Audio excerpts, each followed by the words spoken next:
Hello everybody, welcome to an Ask the Experts podcast today. We're going to be talking about everything gateways. My name is Stuart Kerr and I am a principal consultant here at Pennington Choices. Hi, I'm Tim Farmouth. I'm a director at Halliday Meecham Architects. Hiya, I'm Ryan Conley and I'm the Head of Project Management and Cost Consultancy at Pennington Choices. Hello, my name's Steve Chatterton. I am the Senior Project Manager at Pennington Choices. Afternoon, gents. Good afternoon. Good afternoon. All right, so let's get into this gateway process, because as we know, the gateways have been a very difficult hurdle for organisations, not only to get their head around the regulations and everything that sits around them, but when they're actually putting their applications in for a gateway, they've also been struggling to get through the process to get that approval and get there, particularly in terms of the refurbishment to existing high-risk buildings through, so that they can start some actual work. So I'm going to pass it over to you, Tim, first. What are the legal requirements for passing through the gateway process? So your basic requirements are set out on the HMG website, but the descriptions are pretty dense and legalistic. But the submission is basically in three sections. So your first section deals with competency, and that's a competency of the key duty holders, being the principal designer and the principal contractor. And importantly, the client must sign these off, and you have to have a sheet of paper that goes as part of your submission in the part one of the submission that will underwrite those competencies. Your second bit is about construction control. Again, that's attributed to the client, which is about reinforcing the client as the key duty holder, but by and large, that's probably going to be written by your principal contractor with the understanding and knowledge of your client. Section 3 is about change control, and that's change control as it relates to building out the work, the build construction work, and its compliance. So what happens when you get a change that's going to influence compliance? Again, attributed to client, but probably your principal contractor is going to do that for you. Fourth is about how the design work is shown to comply. That's principal designer duty or the main designer for the works. And you demonstrate that by a compliance schedule, you put it on your drawings, and maybe have a material schedule if that's key for, say, a cladding refurb. Part 5 is the information that will go to the fire service, called the Fire and Emergency Action File, and that's about how residents are alerted to fire and the fire strategy and how the fire service accesses it as well. And 6 is about if you are doing you have an intent to release different parts of the building at completion in a certain order. So it's about partial completion, not often required, but those are the 6 parts. So that's what you need to be submitting when you're doing your gateway 2. And it's incredibly in-depth, isn't it, about the level of detail that is required at every step of these, particularly in things that organisations have not traditionally been able to be aware of in terms of a building control application, because for higher risk buildings, it's a lot more built out now, isn't it? It is, and also one of the key or one of the interesting points we've come across is how you have to make sure your client is very happy to take on a responsibility of signing off the competence of others, because the way the regs are set up is there's a kind of interrelationship of all the duties or the legal duties between client, principal designer and principal contractor, and then the sub-designers and contractors beyond that. And that's why it keeps going back referred to the client, and then how they then have to underwrite all those duties. And if you've got a large institutional client, that may take you some time to find the key person who's going to provide that sign-off and that assurance that they're happy with the competence of the people they've employed. So that can take some time if you've got an institutional client. Certainly, and competence is something that's driven very much since the Grenfell tragedy, about the competence of contractors and designers and so forth, but also the client being involved in there as well. They need to be assured of that competency, like you say. And there's a written declaration in there that says the client must be reassured and must have done their research, let's call it, on whether the people they're employing have had any sanctions against them, legal sanctions in the past. They have to physically sign a piece of paper that says they've done what they need to do. So that sometimes can take a bit of dragging the client along with that process sometimes. No, absolutely. Thank you for that, Tim. So, Ryan, just coming over to yourself then. So, which buildings do need to submit a Gateway 2 application? So under the Building Safety Act 2022, any building which is over 18 metres or 7 stories high and has at least 2 residential units falls into a high-risk building category.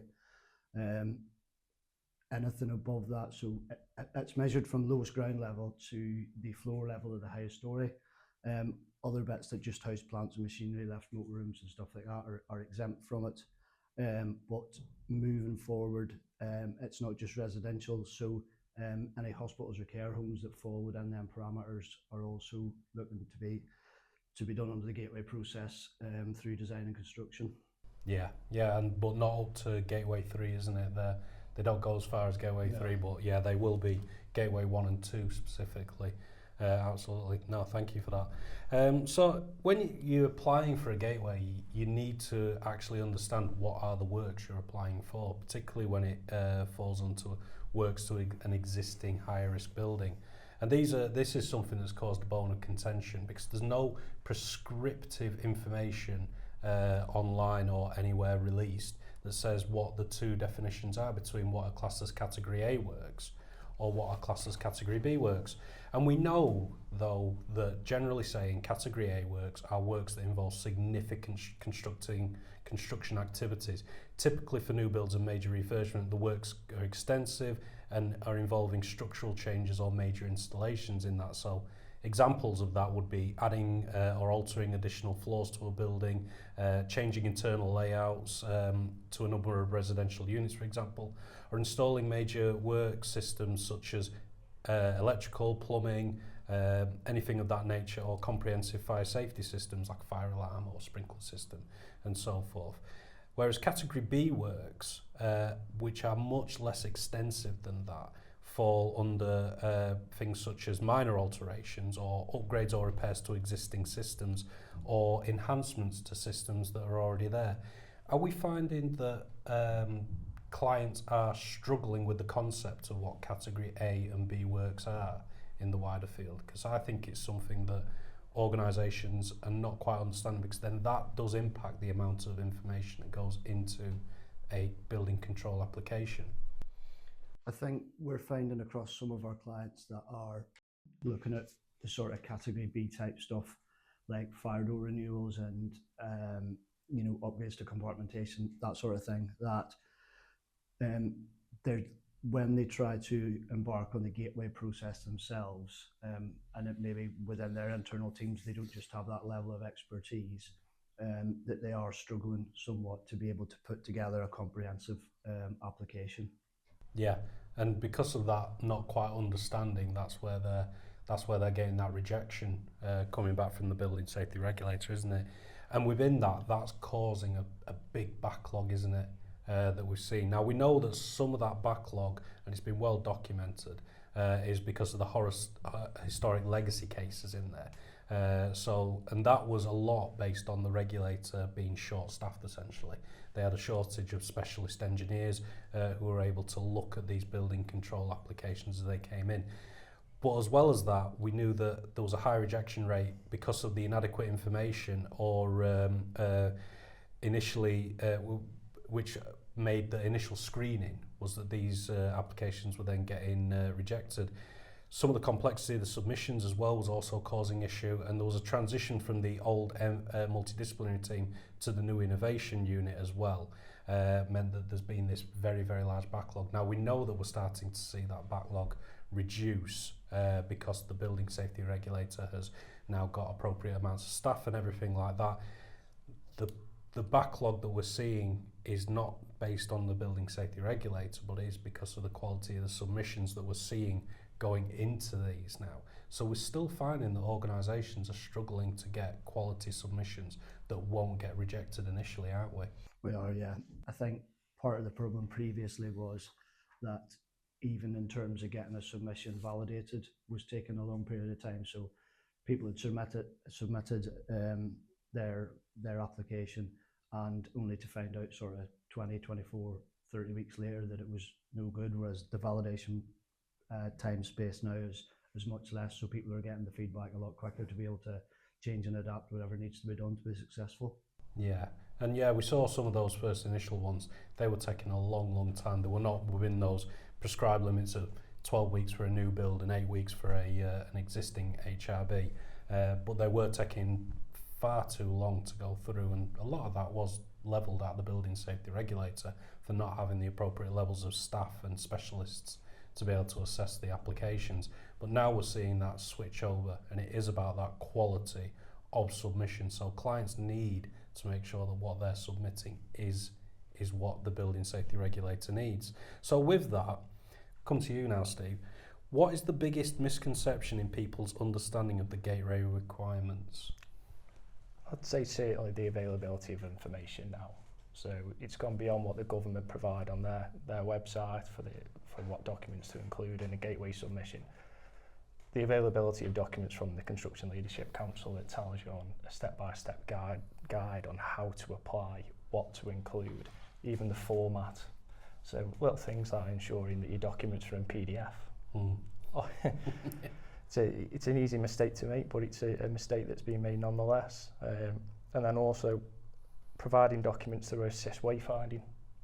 So our experience alone, people submit vast amounts of documents with no format behind them, no form of wayfinding. It makes the whole document, the whole application very hard to review. Yeah, so we've seen it where the regulators come out and said, we are not here to join the dots up.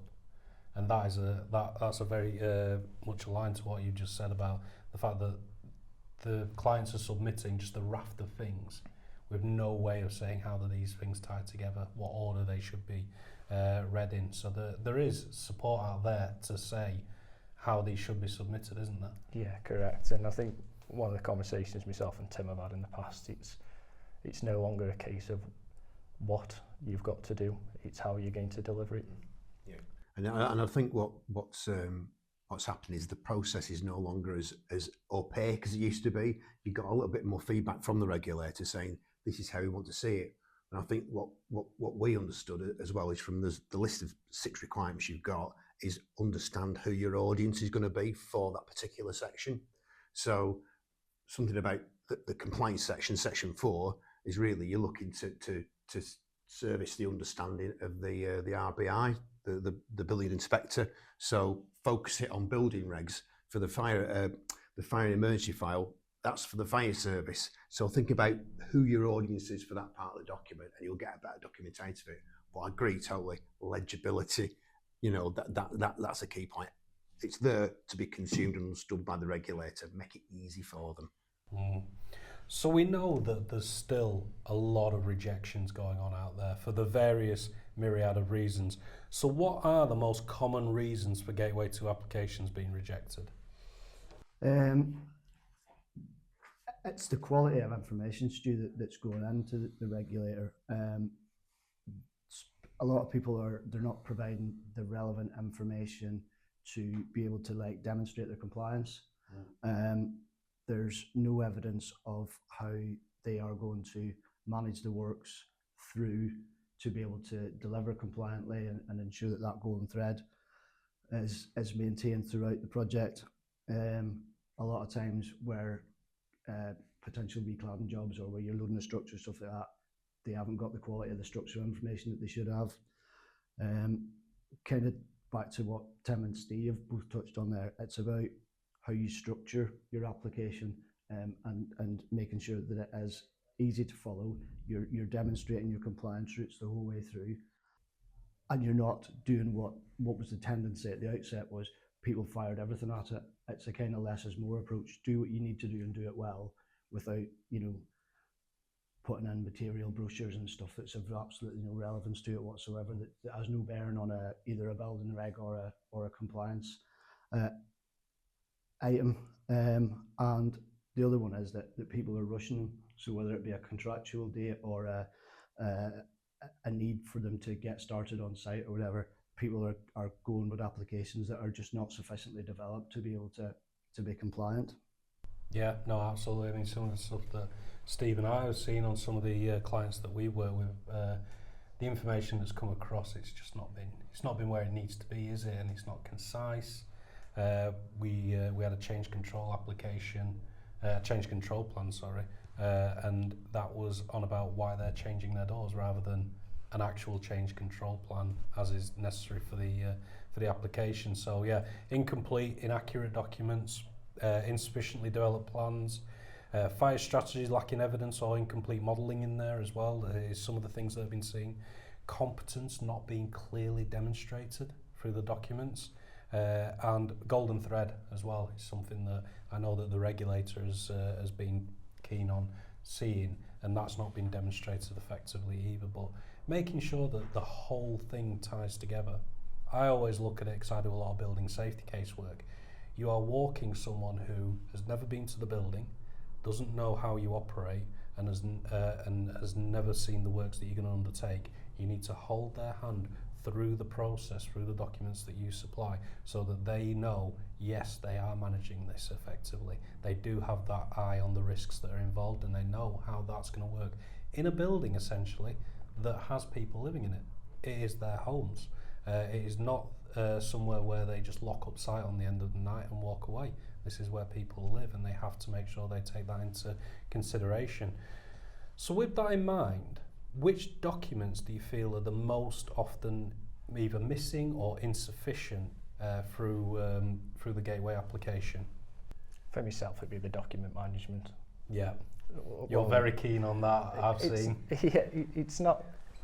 If you're looking to provide a concise application, we've discussed about you've got to know your audience and who you're displaying that information to. Providing essentially a content sheet listed with what documents you're providing, and making sure that the titles of what's in that content sheet are actually on the titles of the documents themselves. It's crucial. Without that, it'll fall away straight away. Mm-hmm. Absolutely. I think on a recent one that we took up, there was an initial look at the construction control plan. There were this particular principal contractor, and rightly so, was very proud of, interested in the way they managed health and safety on site. So there was stacks of stuff on health and safety and how that was managed, but not really anything on how they were going to ensure that the building was compliant. So it was a kind of a misunderstanding, and it was quality information, and it gave you a lot of reassurance that you had someone who was competent to do that work, but didn't say key things like, were we going to have stop points in construction? Were we going to check quality of workmanship? And then crucially, how that would link to how we're going to provide the golden thread. So, and that was something that when we got the validation check that said, well, you need to look at the information, we ought to tie those two things together then. Quality management on site, how it relates to what you're building is actually compliant, and then tie it back into golden thread. So I think that's a really good one to get right. Yeah, no, absolutely. Ryan, what are your thoughts on the missing or insufficient documents? For me, it's down to how you set out your structure to the application from the very outset. So it's understanding how you need to set it up to deliver compliance, and actually roadmap it, create a tracker, reference the documents like Stephen said, reference where that fits in with the compliance thing. So not only is the person submitting the gateway clear and you know about what they need to deliver, but also when it goes to the regulator, it's dead clear about how you've set out to do it. Yeah, absolutely. And I think within there, there's it's about the client making sure that the project is understandable from that, what they're submitting within there. And they're not doing things that are unreasonable or unfeasible. I know of a client that submitted saying that they would carry out support within an emergency evacuation, which was a wonderful thing to suggest, but they didn't then say how they would actually manage that situation at all. And actually, from what they had suggested, possibly put more people at risk if an emergency evacuation was needed.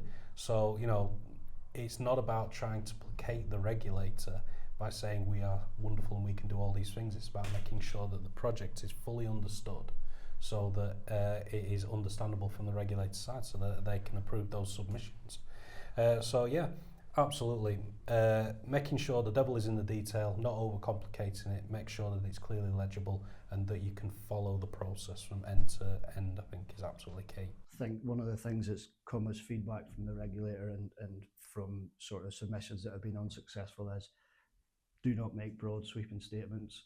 Do not add in things that are unnecessary. Do not say this design is to follow. It's it's about being as far on in the design process as you can to eliminate any type of risk, whether that be to, like you said, residents of the building or potential changes in construction further down the line. Yes, absolutely, because those major changes can have enormous impacts on the actual construction phase of a refurbishment being undertaken. Because if you have to put in a change control plan, if it's a major change in particular, that can take up to 6 weeks for an approval, and you can't do anything in that time period, and that's only if it gets approved. If it doesn't get approved, possibly another 6 weeks on that. So making sure that the design is actually really robust as before the project's even put in is absolutely key as well, isn't it? Do your groundwork before you get going. Absolutely.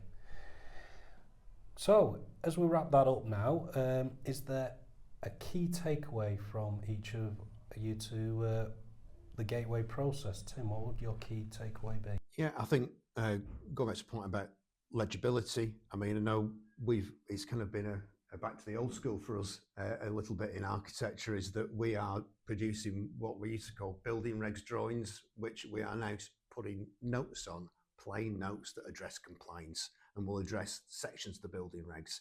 So again, it's going back to who you're talking to. Remember your audience. In that instance, it's the building inspector. Get some building regs notes on that reference compliance, and then they understand what the design's about to achieve, and it's about to achieve compliance. So I'd say that. Ryan?